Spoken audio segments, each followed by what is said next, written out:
A população deve seguir as orientações, os conselhos do presidente Jair Bolsonaro ou as orientações, os conselhos do ministro da Saúde, Luiz Henrique Mandetta. A gente começa hoje com você, Caio, por favor. Pois é, né? Nós devemos seguir, então, o presidente da República ou o ministro da Saúde. A minha resposta nesse caso é nenhum dos dois, porque ambos são políticos, doutor. No Estado Democrático de Direito, o que nós devemos seguir é a lei. O problema se dá quando a lei ela fere garantias fundamentais e, portanto, passa a ser rejeitada de alguma forma pela sociedade. Já numa situação de pandemia, o que deveria nos orientar, a gente já falou isso várias vezes, é a ciência, né? E aqui o problema é que a ciência foi politizada. O ministro Mandetta não representa a ciência. Ele representa a visão majoritária da comunidade médica que acredita, sem evidências irrefutáveis, que parar a vida econômica da sociedade retarda o contágio em massa, por assim dizer, da população. Da mesma forma, o presidente Bolsonaro não representa a negação da ciência. Ele representa a visão de outros médicos, outros cientistas de outras áreas, que afirmam que o custo em vidas humanas de uma recessão econômica é maior que o do próprio vírus. Percebam que ambas essas posições elas são válidas. Elas deveriam ser respeitadas no debate público, mas a grande imprensa, salvo raríssimas exceções, já escolheu o seu lado e abafa as vozes do contraditório. Agora, vamos imaginar que eu fosse uma pessoa maniqueísta, de raciocínio binário, que enxergasse um demônio no presidente da República e um anjinho no ministro da Saúde. Nesse caso, qual doutor Mandetta eu deveria seguir? O que fala ou o que age? Porque ontem, em entrevista, o ministro ele deu a seguinte declaração. Dentro do Ministério, a nossa distância entre um e outro é de 2,5 metros a 3 metros em qualquer circunstância. Até agora, nós não tivemos nenhum colaborador nosso que tenha tido a gripe. Bom, primeiramente, essa declaração ela não é verdadeira. Até nas coletivas de imprensa, a distância entre as pessoas é inferior a 1 metro. É só o espectador da CNN pesquisar no YouTube. Mas, enfim, por amor ao debate, vamos desconsiderar esse descompasso do ministro com a realidade. Se o próprio Ministério da Saúde preveniu o contágio de 100% da sua equipe com medidas simples de distanciamento social, por que não aplicar esse mesmo protocolo, com prudência, a empresas, indústrias, comércio, especialmente naqueles municípios pouco afetados pela pandemia? Por isso que eu insisto, qual Mandetta nós devemos seguir? O que defende que toda a população brasileira, em todo o território nacional, tem que ficar trancado em casa empobrecendo, ou o Mandetta que adotou protocolos bem-sucedidos de distanciamento social e trabalha com 100% do seu salário garantido, assim como toda a elite do funcionalismo público e da imprensa, que anda batendo recordes de audiência com o povo em casa. Então, é muito difícil saber quem nós devemos seguir num momento como esse e eu só rezo aí para o meu caro debatedor não sugerir que nós sigamos cegamente a OMS, que é um órgão internacional que tem demonstrado ser muito mais político que científico. Em quem nós devemos confiar, em quem nós devemos seguir? Ministro Mandetta ou presidente Bolsonaro? A resposta para mim é evidente e é extremamente simples. O ministro Mandetta. Evidentemente, o ministro Mandetta. E não só o ministro Mandetta.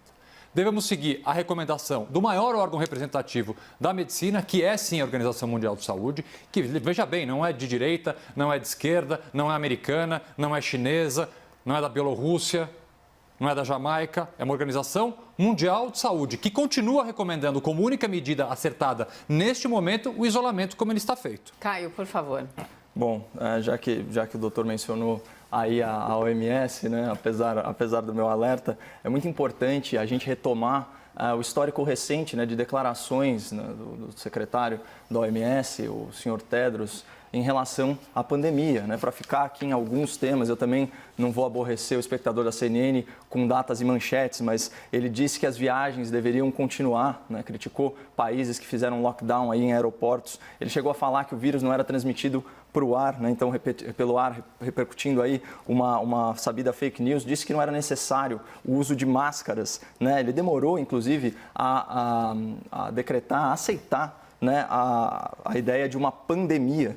E, para mim, o mais absurdo, ele aceita aí de forma bovina, de forma passiva, os dados, obviamente, fraudados da ditadura chinesa, do Partido Comunista Chinês. Talvez porque a China tenha sido a principal apoiadora da sua candidatura junto à Organização Mundial da saúde, né? Simplesmente não faz o menor sentido numa cidade como Beijing admitir que os números, né, da Covid-19, especialmente considerando que a China foi o epicentro original da pandemia, eles estejam aí com casos de infecção contados às simples dezenas e o número de óbitos inferior a 10. Então, isso é muito surreal.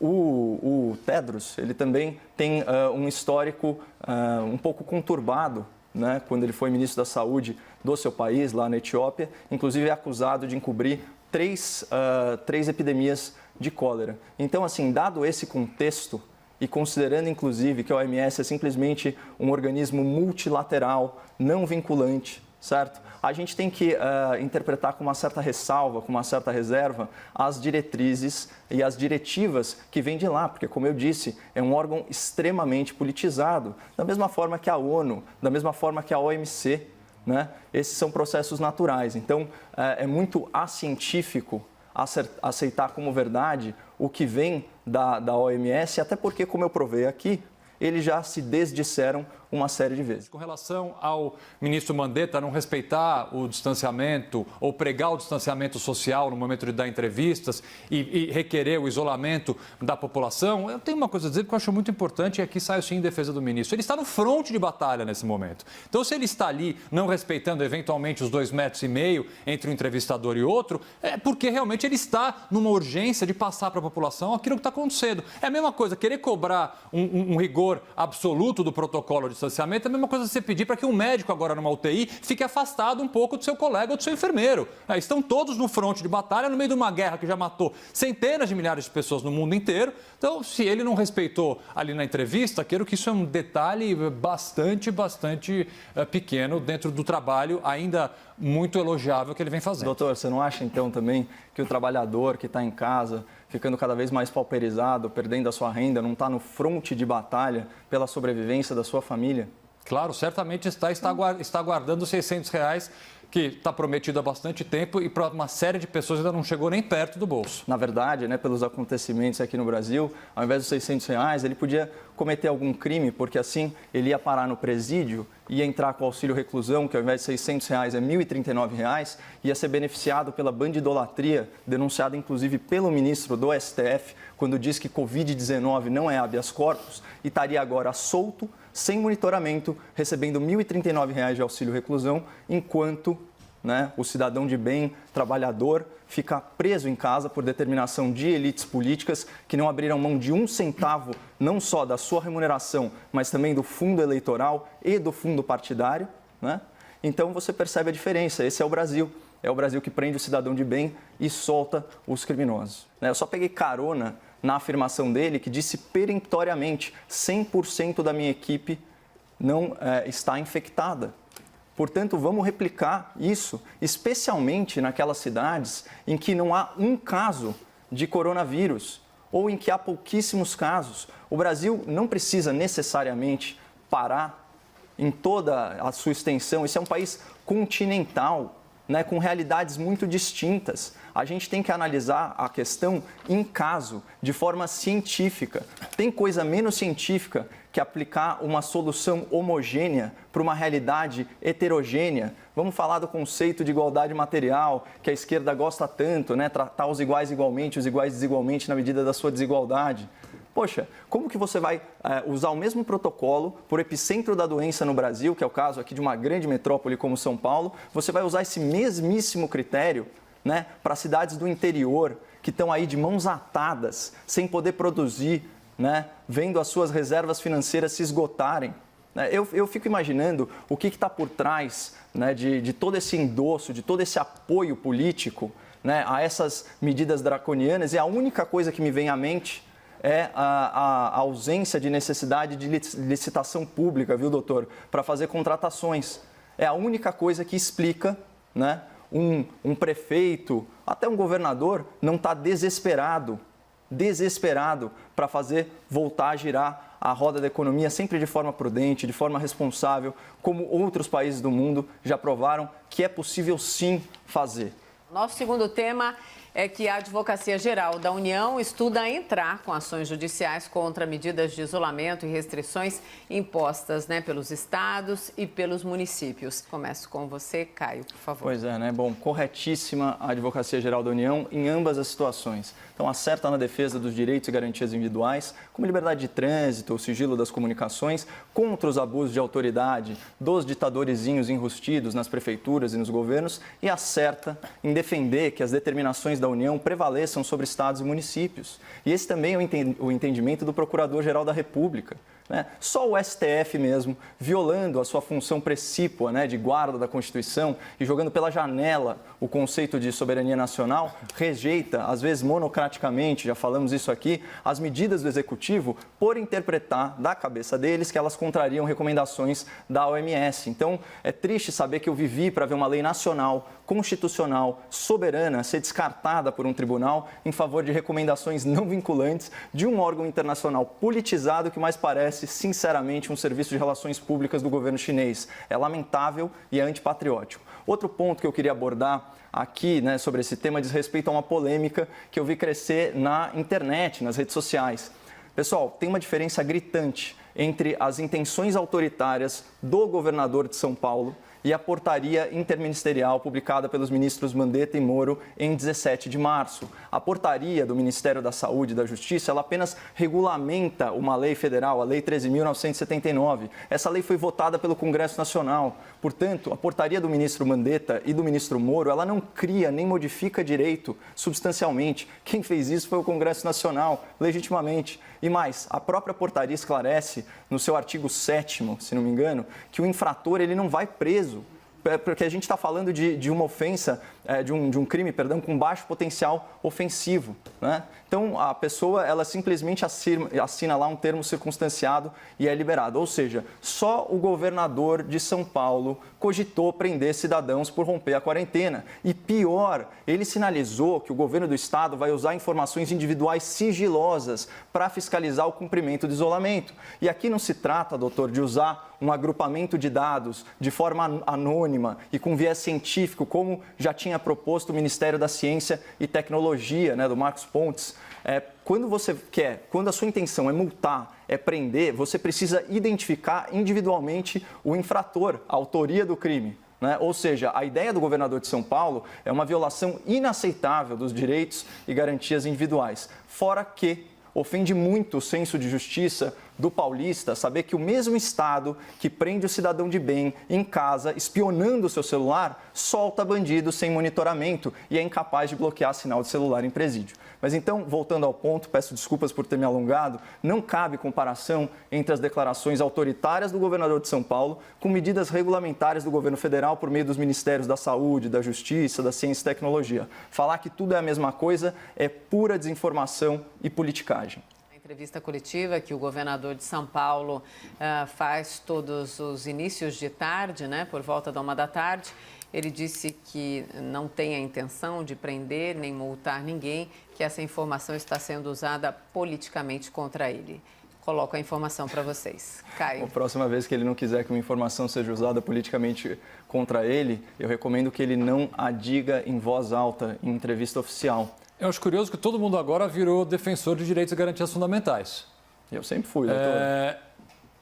O advogado-geral da União, em uma nota, disse o seguinte, que medidas de restrição devem ter fins preventivos e educativos, não repressivos, autoritários e arbitrários. Eu não poderia deixar de concordar mais com o advogado-geral da União. Concordo integralmente com todas as palavras dele. Mas aonde é que estava esse posicionamento nos últimos 10 anos?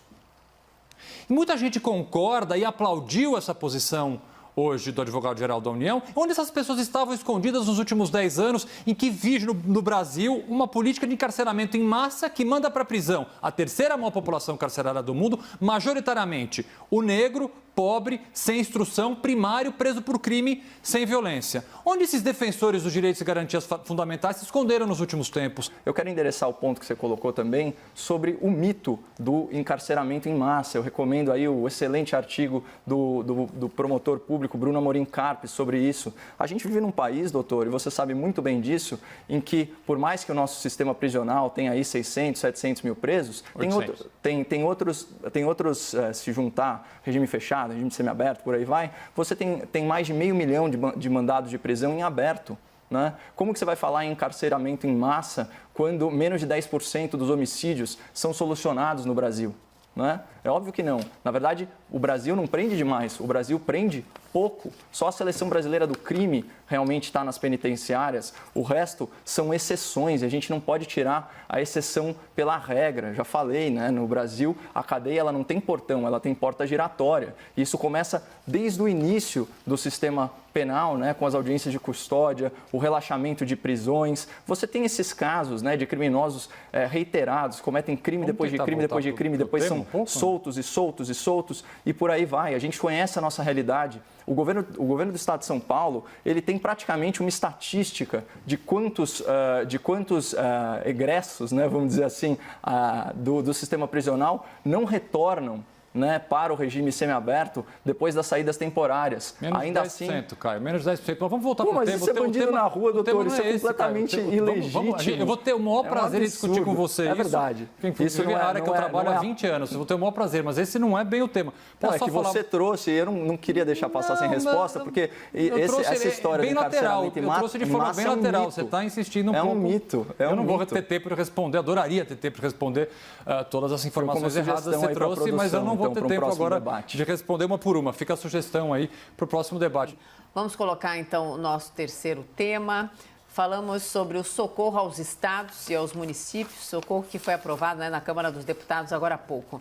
Uma outra informação para o debate de vocês é que o ministro Paulo Guedes afirmou à CNN Brasil, afirmou a nossa analista de política, Renata Agostini, que o projeto é uma irresponsabilidade fiscal, já que o governo federal teria que cobrir por 6 meses a queda de arrecadação, né, de 2 impostos, o ICMS e o ISS. Caio, por favor. Eu acho impossível você compor com figuras e agentes públicos, né, que justamente, nas suas palavras, doutor, se aproveitam aí de uma situação de pandemia, né, para dar asas, né, ao seu oportunismo político, e eu diria até orçamentário, né? Você vê que o Congresso, os governadores, eles estão redefinindo o que é o assistencialismo estatal. Antes, era a redistribuição de riqueza, né, do cidadão para o cidadão. Agora é do cidadão para o próprio governo.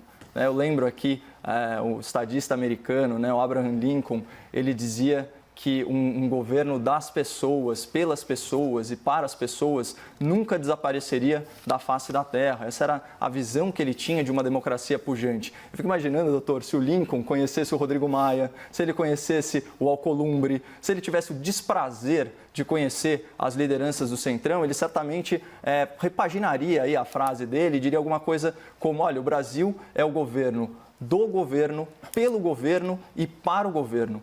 E não tem futuro nenhum, porque é óbvio que o único gerador de riqueza é o indivíduo, seja ele como autônomo ou associado como empresa. Ele é o contribuinte.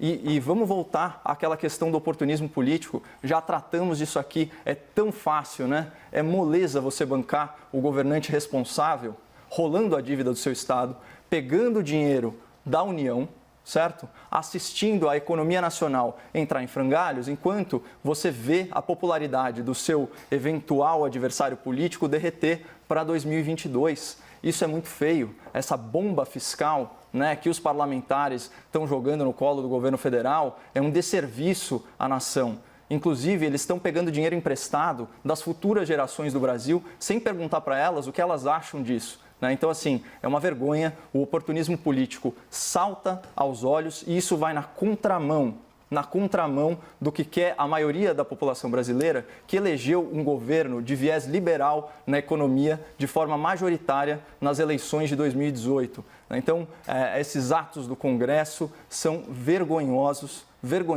e vão na contramão, não só da agenda liberal, mas da democracia brasileira. O sistema de saúde deve ser capaz de detectar, testar e isolar as pessoas. Como é que a gente vai fazer isso, mais uma vez, sem testes? E, por último, as comunidades devem estar amplamente educadas, engajadas e empoderadas.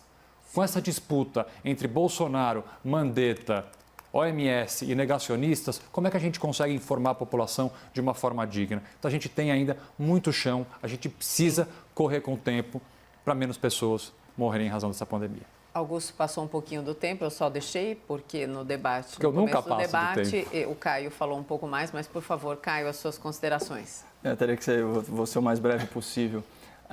O que o Dr. Augusto chama de negacionistas, né, isso é uma fração ínfima da população. Todo mundo conhece a extensão do problema da Covid-19. Né? Não são negacionistas, doutor, são trabalhadores perdendo a sua renda, ficando pauperizados, em algumas situações em que não existe, ou pelo menos a população não enxerga a lógica de uma quarentena radicalizada em municípios que não tem sequer um caso da doença. Já falamos isso. O que a população observa, além do oportunismo político ao qual eu já me referi, também o oportunismo fiscal, né? A farra da contratação sem licitação. A gente começa a ver pipocar na internet denúncias, né, de compras de materiais da saúde e também outros tipos de contratação do serviço público com valores absolutamente superfaturados. A gente começa a ver vários casos de abuso de autoridade por parte de prefeitos, por parte de governadores também. Então, esse é o ponto, né? Então, não são negacionistas, são simplesmente trabalhadores desesperados e ameaçados pela elite política desse país. E só para fechar, de fato, é muito importante a questão do teste que você abordou. Então, eu queria chamar a atenção do espectador da CNN que com os 3 bilhões de reais do fundo eleitoral, que não vai ser revertido para a Covid-19 por determinação exclusiva do presidente Rodrigo Maia, que se recusou a pautar o destaque apresentado pelo deputado Paulo Ganimi, pelo Partido Novo, né, seria possível comprar 40 mil kits de teste e realizar 5 milhões de testes. Então, a gente já sabe aí para onde apontar o problema. É isso.